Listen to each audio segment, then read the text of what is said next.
Bonjour, on a la patate ce matin. Allez, on a un petit-déj spirituel.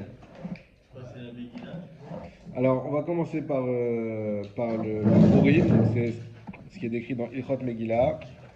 Et ça commence au Siman Tav Resh Pe Vav. Tav Resh Pe Vav. Alors, comme bien entendu, le but du shiur, c'est pas juste de passer un shiur, et qu'il y a peut-être pas mal d'halachot qu'on connaît déjà, donc on va survoler rapidement. Et après, si on a le temps, j'aimerais qu'on commence aussi Pessah. Parce que vous savez que Pessah, on a la mitzvah 30 jours avant, c'est-à-dire à partir de demain, mais c'est pas grave. On peut commencer dès aujourd'hui. Et comme parce que Pessah c'est très long. De toute manière, c'est toujours bien de commencer plus tôt. Ok. Donc, les premières halachot, c'est sur le jeûne d'Esther aujourd'hui. Alors, est-ce que déjà il y a des shélotes, il y a des questions sur le jeûne, sur la halachot du jeûne? Est-ce qu'on a le droit de se brosser les dents un jour de jeûne? Oui. Non. Ah. Faut pas se rincer Si la tu vas bouche. te la tête toute la journée, tu peux. On a le droit de se rincer la bouche un jour de jeûne. On a le droit de se rincer la bouche. Alors, je sais pas, c'est ce qu'on. Attention de ne pas avaler, c'est tout. Avaler, on ne se peut pas avoir mis dans la bouche. Ah, d'accord. Effectivement, on a le droit de se brosser les dents. Ah ouais? Il y en a qui font pas, mais celui que ça dérange, il peut se brosser les dents. Voilà. Il peut se brosser les dents en faisant attention de ne pas avaler l'eau. Voilà. Et on n'avale pas, on se cache tout. À Kippour, on n'a pas le droit à Birlal. Et également, Tisha B'Av, c'est à éviter au maximum. Il y a une petite ouverture pour ceux vraiment que c'est dérangeant, mais c'est à éviter au maximum. Mais pour les 5 jeûnes, surtout celui de Tanit Esther, qui est considéré comme non obligatoire, mais obligatoire parce que tout le monde le fait. Voilà. Je me permets. Ouais, on le dit pas, c'est vrai. C'est le jeûne le plus léger. Voilà. Bah, c'est-à-dire qu'il est quand même au mois d'Adar, il est. Oui, mais bon, tu es obligé d'attendre Voilà. la Megillah pour le casser. Là. Regardez, je veux. Donc ça. Non, Alors. il ne faut pas attendre la Megillah. Alors voilà. Eratum. Et là, tout. Si, on a l'habitude, bien sûr. C'est fait. Oui, Alors, on a venez. l'habitude, mais on a l'habitude. Alors attendez. C'est dans les halachot, attends. Non, On va pas anticiper. Alors on voit ceux qui étaient là il y a 2 semaines au shiur et ceux qui n'étaient pas là au shiur du mercredi soir. Et voilà. Mais on va expliquer. Alors déjà, je vous lis à la comme ça, vous ne dites pas que c'est moi qui dis des bêtises. Mitanin beyod gimel be'adar, donc on doit faire le jeûne de 13 adar. Ve'im chal purim be'echad be'shabbat, makdimim leitanot b'yom hamishi, c'est la saif bet. Et si purim tombe Shabbat, dans ce cas-là, on le devance au jeudi. Donc si le jeûne tombe Shabbat, on le devance au jeudi. Haga, le Rama, Veta Nidze et no Chova. Voilà, c'est écrit, ce jeûne-là n'est pas obligatoire. Lachen, c'est pourquoi, Yesh lakelbo les et sorer. On peut être mekil dans un cas de besoin. Kegon meubarot, comme les femmes enceintes, ou menikot. Comment? On doit le reporter un audio. Attends. Au menikot, ou les femmes qui allaitent. Oh, les cholé shenbo sakana, ou quelqu'un qui est juste malade. Vefilourakoa venaï, même s'il a juste mal aux yeux, ça n'a rien à voir avec le jeûne. Là, on parle d'un jeûne décalé. Non. Non. Vetanidze no chova. Les Oui, Shabbats. mais c'était l'état d'où Beyom Hamishi. Ça, regarde. Nidanin beyom gimel be'adar. Donc le Shulchan il nous dit, on doit jeûner le 13, et s'il tombe en dehors Shabbat, on doit le devancer. Ça, c'est un sujet. Le Rama, il nous vient, il nous dit, Vetanidze, ce jeûne-là, et no chova. C'est pas obligatoire. Donc, l'état d'Inzé, c'est le jeûne décalé au jeudi. Non. Alors attends, on va faire le Mishnah Bura si tu veux. Et là,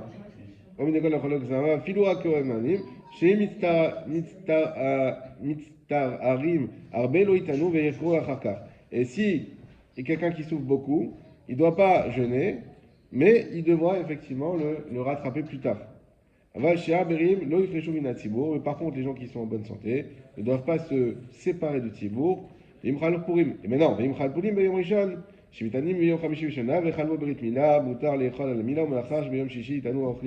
et spécifiquement, et justement, ça c'est comme tu as dit, si ça tombe si Purim tombe dimanche, et donc que le jeûne il tombe Shabbat, dans ce cas-là on jeûne le jeudi, et exceptionnellement, s'il y a une Brit Mila, ça sera permis à tous les balais bérites de manger le jour de la Brit Mila, et ils jeûneront à la place le Yom Shishi. Ça, c'est que si ça tombe Shabbat, le jeûne, effectivement. Mais ce qu'on a dit, c'est alors, est-ce qu'on a mis Saboura pour te convaincre définitivement? Je crois pas, en fait. Mais c'est comme ça que c'est ramené dans la halakha, dans les Yekut Yosef, etc. C'est que Eno Chova, Mais, Chova, pourquoi? Parce que tout le monde jeûne, il ne faut pas se séparer du Tzibour, de ne pas jeûner, etc. Et c'est un jeûne qui est très léger. Alors pourquoi c'est un jeûne qui est très léger? Déjà, pourquoi on jeûne? Alors, on avait expliqué que c'est parce que. Alors, c'est pas parce qu'ils ont jeûné avant que Esther rencontre Achashverosh. C'est, ça c'était quand? Vous savez quel jour ils ont jeûné? Les 3 jours là? À Pessah, Chazak ou Baruch. Oui, oui. Donc c'est pas le 13 Adar, c'est pas ça. Oui, puisqu'il y a il y a eu un an pour se préparer pour faire. Alors pourquoi on jeûne? Plus pour remercier, Pas Binyamin parce qu'il sait déjà. plus pour remercier le repos de l'issue Pour remercier Hachem. de courir pour faire, Ouais, mais par rapport à Mas. Pour se préparer au Mishneh. Ils ont jeûné aussi. Quand? Elle a demandé Esther que tout le monde jeûne 3 jours. Oui, mais ça dit C'est ça. pas ces 3 jours là Ça, justement. c'est ça. Là c'est à Pessah comme tu l'as dit. Et alors, pourquoi est-ce que. alors, Pourquoi on jeûne le 13 Adar? C'est plus. C'est un jeûne de quoi? J'ai même Parce acheté qu'on a un quelque chose. jeune en Le Issa. 13, c'est ce qui avait été décidé comme date. Non, c'est pas la date qui avait été choisie par Amen. Exactement. Et alors qu'est-ce qu'il y a eu à cette date? Il a fait ton tirage au sort, il a été pendu.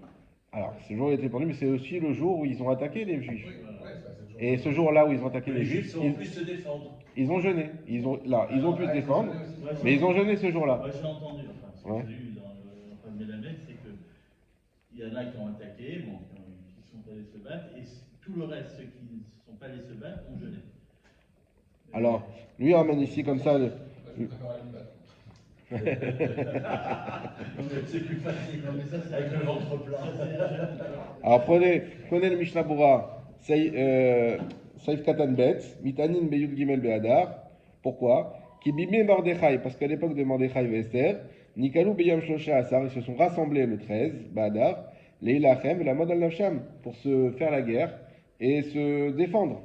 Ve'ayut Tzrichim Levakesh Achamim et Tachonim, et ils ont dû demander à Hachem de la miséricorde, Shiazrem Hachem et Inakem Evem, pour qu'Hachem les sauve de leurs ennemis.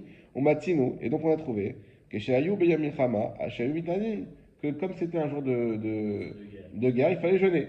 Mais c'est pas normal un jour de guerre, au contraire, il faut des forces.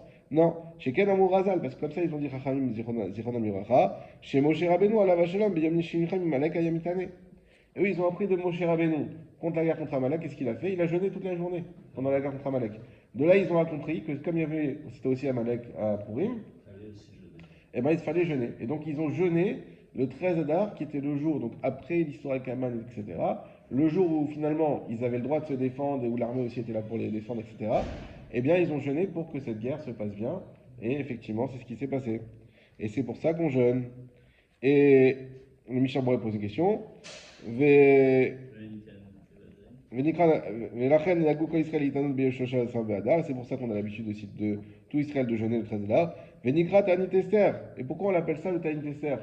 On aurait dû l'appeler, je sais pas, Tanit Milchama, Tanit Amalek, pourquoi Tanit Esther? Pourquoi lui donner le nom de Tanit Esther? Regardez comme c'est beau, on le rappelle chaque année, mais c'est toujours magnifique. Kede Liskor chez Hachem Idbar, pour qu'on se rappelle que Hachem, béni soit-il, Roé Veshomea Kol Ish Be'etzerato. Il voit et entend chaque personne dans sa souffrance. Kacher Itane Veyashuv El Hachem Bechol Levavo, à partir du moment où il jeûne, il fait tchouva pour revenir vers Hachem de tout son cœur. Kemo chez Asa Baïmaem, comme ils ont fait dans ces jours-là.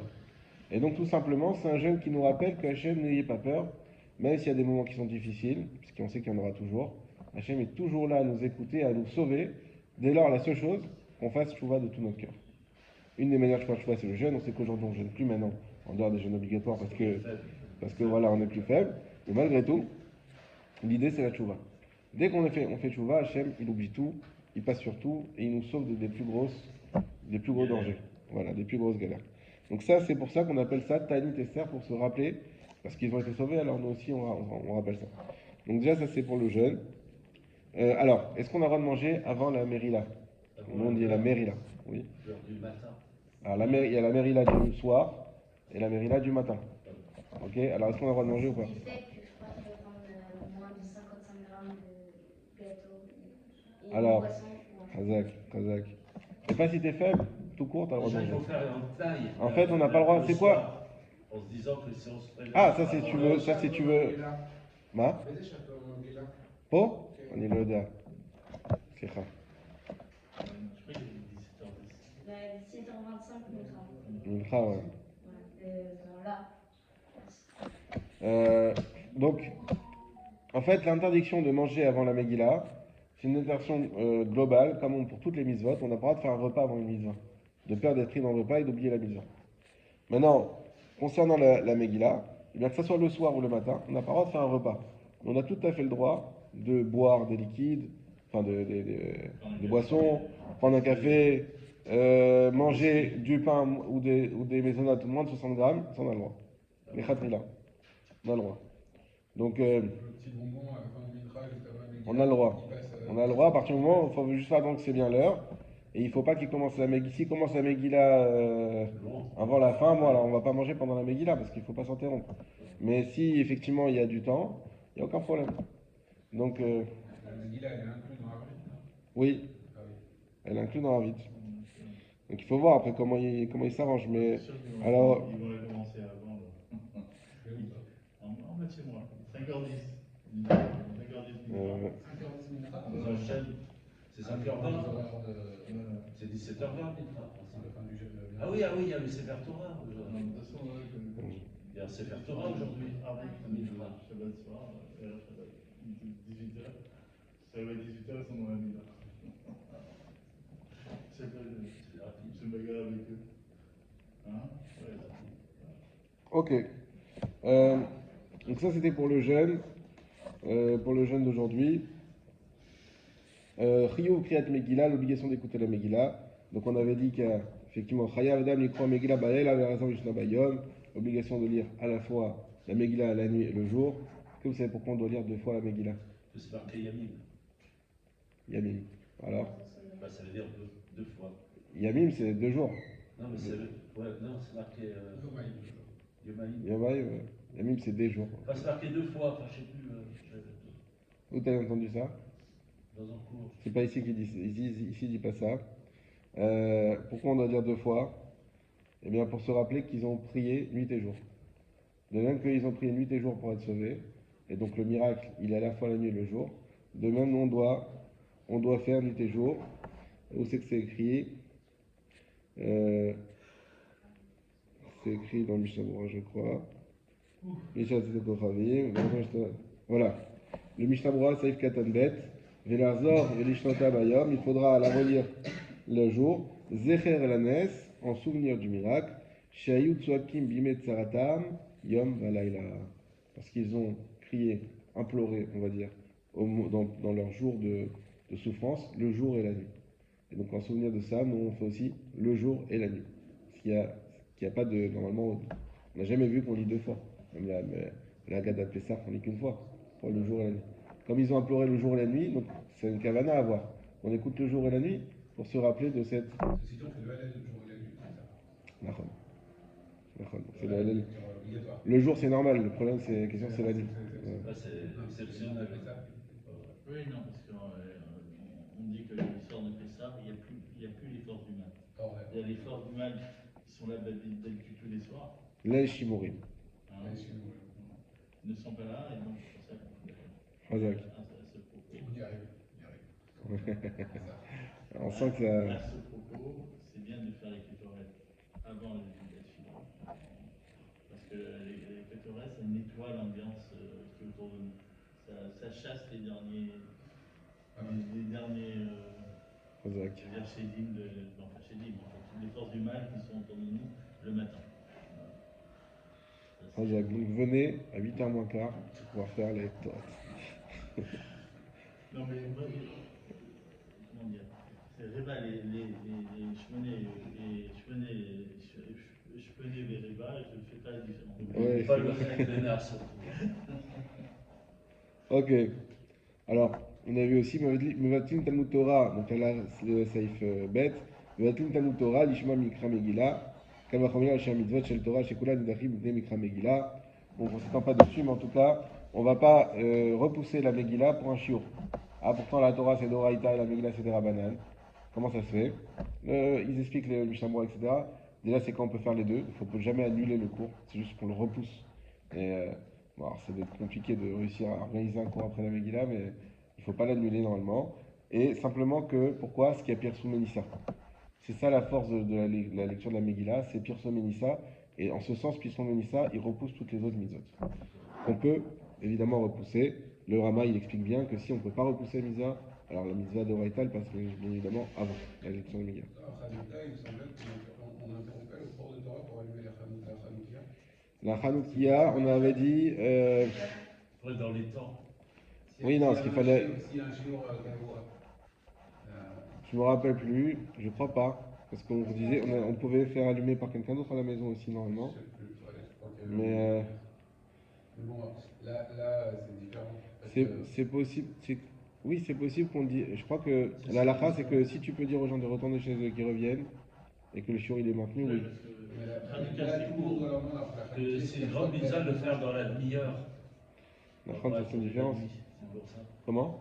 C'est une grande mitzvah de le faire dans la demi-heure.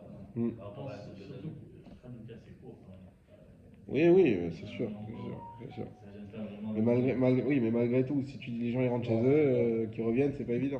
Ouais. À la synagogue. Bon, ça c'est. Voilà. On verra quand on aura le problème. Voilà. Dîner Krachim à Moukafim Chomal Yot Yoshua. On s'étend pas dessus parce qu'on n'habite pas à Jérusalem. Si vous aviez il y en a un qui passe pour à Jérusalem? Non. Mais Akko, comme il y avait un sapin, Akko, c'est les oui. deux jours. Nafon. Le Akko, deuxième c'est. jour, sans bien la frappe. Akko, il y a aussi. À cause des murailles de la ville. Il y a Yafo. C'est la ville Yafo. Yafo là aussi. C'est des villes de murailles. Voilà. En tout cas, la question cette année, c'est vraiment spécial pour eux. Je crois que c'est reporté à dimanche. Alors, ça dépend de quoi. Le Mishteh, la Megillah, c'est demain comme nous. Oui. Megillah, Matat, Lévionim, c'est demain. Shabbat, comme on l'a dit ce matin, c'est juste à l'Anissim, donc dans la Tfila et dans le Birkat. Et dimanche, le Mishteh, Mishloach Manot. Ouais, particulier. Ok. Le droit de passer un mishloach manot à quelqu'un qui est qui est à Yerushalayim. Mais est-ce que toi, tu as sorti le Chova alors? Bah non, parce que le problème, c'est que Parce que lui, c'est pas son. c'est pas son jour. Donc non. Après, Ouais, on est- c'est celui qui faut au moins donner. Ça, on a dit Matat, Lévionim. Matat, Lévionim. Mishloach Manot, c'est vraiment le jour de Purim, ça doit être et donné et reçu. Et si on ne peut pas voir la personne ce jour-là, comment on fait? Est-ce que c'est possible de donner un intermédiaire qui le donnera ce jour-là à la personne? Non, parce que ça va être le jour de Purim. Tu donnes à Pour quelqu'un? l'intermédiaire? Ouais, non. Tu Tu choisis quelqu'un d'autre? Tu choisis quelqu'un d'autre? Tu pourras lui faire, si c'est quelqu'un que tu veux offrir, tu lui offres comme ça pour le fun, mais et tu offres à quelqu'un d'autre le jour de Purim pour la mitzvah. Voilà. Alors, à Kol Chayavim Mikrat Megillah, tout le monde est obligé, le Siman Tavresh Petet, à Kol Chayavim Mikrat Nashim, et Nashim, Vegerim, Vavadim, Meshroim, Umechanechim, et Aktanim Likrota. Ça fait jaser. La fin, Umechanechim, et Aktanim Likrota, et on éduque aussi les enfants à venir écouter la Megillah. Alors, on va dire, mais oui, mais Rami Shabra tout de suite il dit, attention, les enfants pas trop petits, qui vont empêcher les autres d'écouter, etc. D'un côté, on a d'un côté, on a le chinour, et on a aussi que la Megillah, elle doit être Pirsou Mélissa, donc plus il y a de monde, mieux c'est, du point de vue Pirsou Mélissa. D'un autre côté, si on loupe un mot, alors on n'est pas quitte. Alors, vous savez que si c'est juste un mot, vous pouvez rattraper sur un chumash, même si vous n'avez pas une vraie Megillah kasher. On peut rattraper un mot, il y a quelqu'un qui a éternué, j'ai loupé un mot ou une phrase, je peux rattraper. Si l'essentiel, j'ai écouté du Srazan, c'est bon. Je peux rattraper comme ça. Mais en tout cas, effectivement, tu peux pas rater un mot d'un côté